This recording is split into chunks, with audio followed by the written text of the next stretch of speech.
anu ngalalakon manehanana hayang kapanggih jeung malaikat maut. Kanjeng Nabi diskos kumaha malaikat maut aing hayang silaturahmi bebeja ka Gusti Allah. Gusti coba datangkeun malakal maut ka dieu hayang wau. Teu kira-kira wau teh jeung nu kitu. Lain lalagaan teh jelema moal pohara jasa. Datang, Waalaikumsalam, saya abdi malakal maut ya dongeng singkatna ke panjangna di hareup.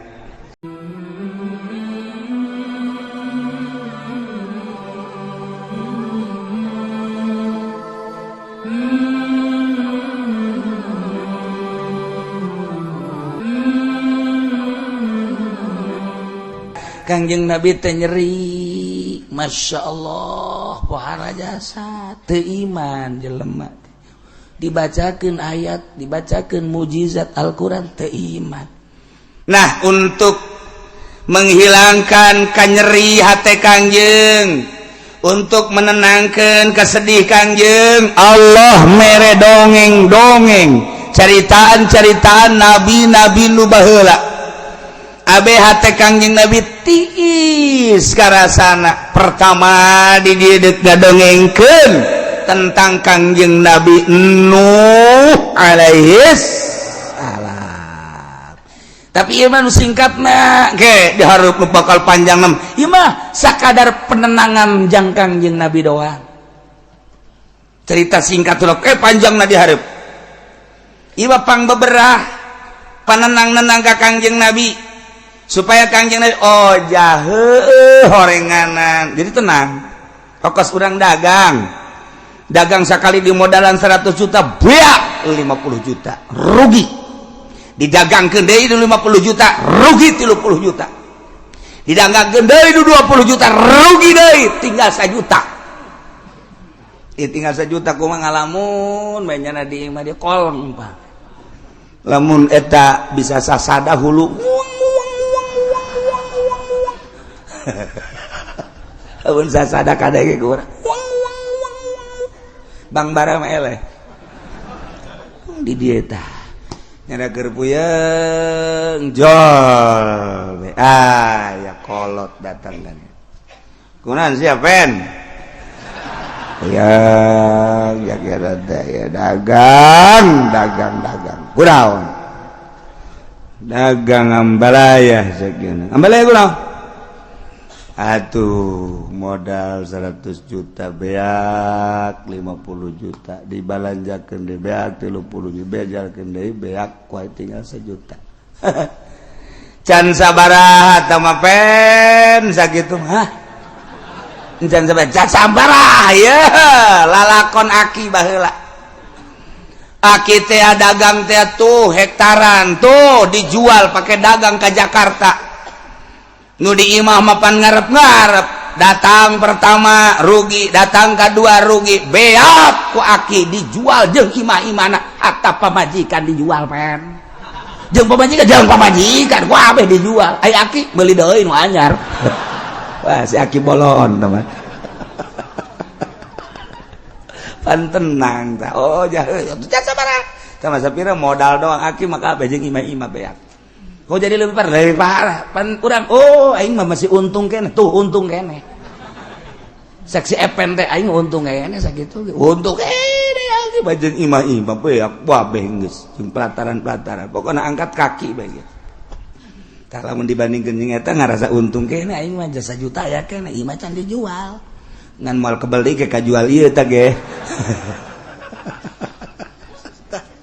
Aya tah nu nganasehatan kan ngeunaheun tah. Anu lebih parah. Nah iya kangjeng Nabi supaya tenang, tentrem didongengan ku Gusti Allah Nabi nu baheula. Masya Allah karita. Mantap. Urang lamun nganasehatan teh kos kitu ka jelema teh. Sia kunaon ngalamun bae. Aduh, ceukna teh. Kunaon? Ngalamun bae sia. Edan sia ge. Ulah sok dilamun. Kunaon? Atuh saminggu deui kawin. Hajo. Dijokot batur. Aduh, mangkaning jalinan cinta kula geus 2 tahun eta. Pan bisa dicokot ku batur. Atuh meureun leuwih kasep leuwih sugih manan kitu ge. ulah kieu atuh pantas nya situ melalui kasab sugi atuh sia mah beungeut perang kitu atuh pan nyeri hate eta ulah kitu atuh kana nasehatan mah dunia teh sedaun kelor emang awewe nyana doang ulah sok judi lamun sia hayang nu putih ku aing diajak ka Lampung adab gede masalah hayang nu hideung ku aing diajak ka Brebes ya ambal aya di tukang bawang melulu ayo sia hayang ka mana tenang ya sia mah kakarak ditinggalkeun sakali aing mah baheula pertama bobogohan pas dek dikawin batur ka hiji aing ge hampir frustasi ngan ditenang-tenang bae bobogohan kadua kali begitu dek dikawin deui ku bapana teu meunangeun janyahoeun aing teu boga pagawean ber harita atuh pan nyeri mah nyeri bae katilu kali aing dek kawin masyaallah tipes bae tuh ieu mah nu kuari eta mah aya-aya bae pamajikan aing tuh nu aslina mah pan nu baheula siapa can sabaraha oh emang kos gitu sia bakal karak sakali tenang dua kali deui sia ge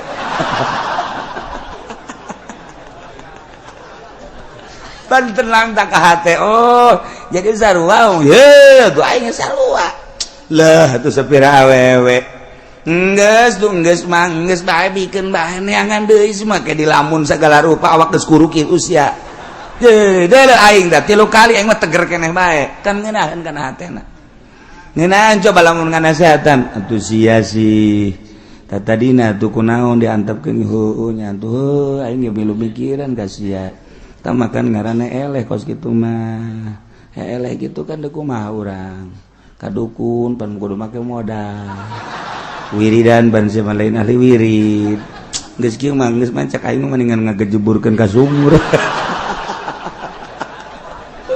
atuh tambah setan nyana keur kasupan setan ditambahan ku jurig bisa terjadi eta tah teu bagus tah penasehat kos kitu tah nu tadi nu hebat mah sia di putus cinta ditinggalkeun ku kabogo ya emang nyana doang awewe hayu jeung aing ditiir ku aing sia bau alabatan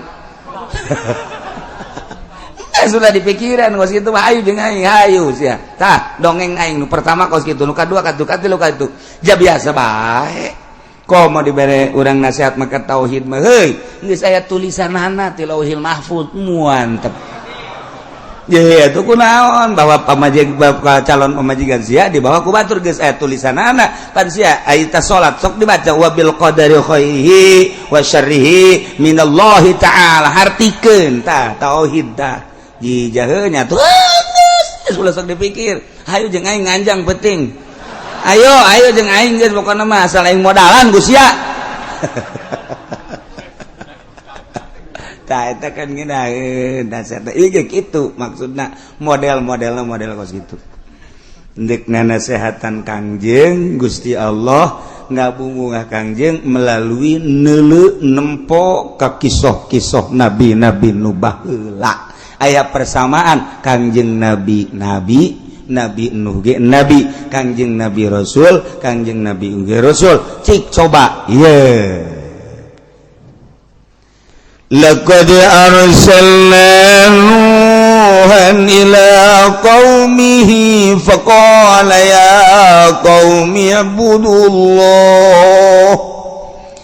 Gusti Allah nurunkeun Kangjeng Nabi Adam ka alam dunya nu kamari kurang geus didongengkeun Kangjeng Nabi Adam teh cicing di nagara Hindi Siti Hawa pamajikanana sakali ngalahirkeun teh dua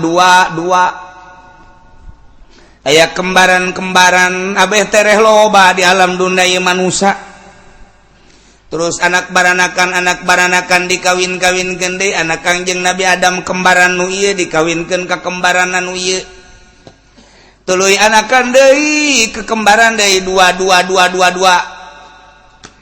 jadi di zaman Kangjeng Nabi Adam geus loba lantaran hirup teh 1000 tahun Watuh jelema teh loba di zaman Kangjeng Nabi Adam teh ngan encan saloba kuari ngan geus rada lobana mah dua-dua sakali ngalahirkeun diantara turunan Kangjeng Nabi Adam teh aya nu ngaran Nabi Nuh teh nyaeta Kangjeng Nabi Idris alaihi salam kulantaran Kangjeng Nabi Idris mah teu lila di dunyana diangkat ku Gusti Allah ka langit kaopat ku ari aya di ditu anu ngalalakon manehanana hayang kapanggih jeung malaikat maut Kangjeng Nabi Idris kos kumaha malaikat maut aing hayang silaturahmi bebeja ka Gusti Allah Gusti coba datangkeun malakal maut ka dieu hayang wau teu kira-kira wau teh jeung nu kitu lain lalagaan teh jelema moal pohara jasa datang Waalaikumsalam saya abi malakal maut dia dongen singkatna ke panjangna dihareup malakal maut alhamdulillah aya naon kula diutus ku Gusti tidak datang ka dieu hayang nyaho paeh kos kumaha nggih cek malakal maut sok jadi paulah pake lalagaan maut mah ulah pake lalagaan teh nyeri hayang nyaho nyerina coba kos kumaha hayang nyaho bae hayang nyaho nyerina bae kos kumaha ih ulah sok pake lalagaan teh teu meunang bejakeun ka Gusti Allah nyobaan gitu aing nu ngaran Idris ambo kira-kira aja bebeja malakal maut DPDP ka Gusti cobakeun ayo cobakeun cabut teu kebal diasupkeun deui hudang kumaha itu sabulu-bulu nyeri jas aduh tanding nama ngecerina sabulu-bulu nyeri lain lalagaan embung aing nyobaan deh embung jaga ada tau bah aduh aing paeh geus segana aing nilai neraka ye atuh pada aja paeh makan neraka neuleuh heula bejakeun ka Gusti Allah aing ka neraka kitu ye ka neraka mah kan kudu paeh heula kan geus tadi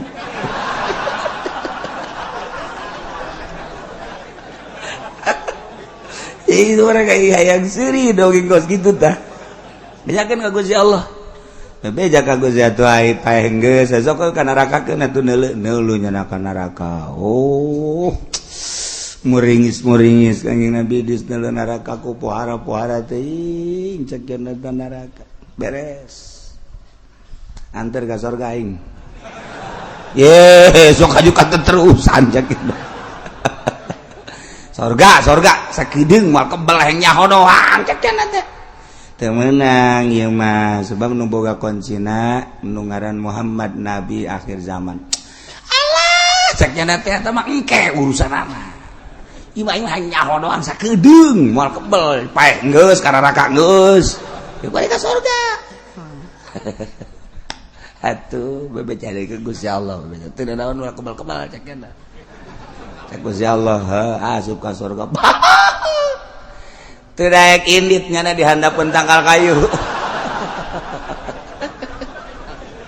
aduh angin sing hiliwir sarareungit bubuhan jeung sajabana ditoel ku malakal maut ayo balik heula cekeuna betah kene cekeuna teu bisa geus mah kudu indit bae kudu indit kajen geus aya waktuna geus waktu jol bidadari waduh ieu saha ieu ieu penghuni sorga bidadari jang saha ieu jang jelema-jelema nu asup ka sorga anu dagangna jujur nu ngiaina jujur nu marentahna jujur nu tani jujur sesuai jeung aturan ieu ka dieu ih sakieu jam mantep jasa ieu geus ya ini kan itu malaikat aing moal kaluar deui sakieu nggak saya pada di dia baik kajian kumaha gitu deh aing dicarekan cek malaikat emang kumaha lalakona ke ayeuna nu carekan tetep keluar be moal aing mah pan kudu paeh heula geus aing paeh kacaritakeun mah tetep cek Gusti Allah keluar jana aduh dengan berat hati cek dana ieu lebih dari pohara amat si budak kutilan cedan Ayo di lembur mapan komodo di kampung Ambalaya. Aduh, urut budug aya, urut di tajong aya, urut ragag di motor aya.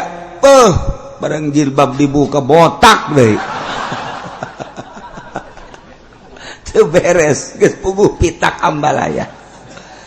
Aduh, tetap pengen Idris keluar. Barang geus aya meureun keluar.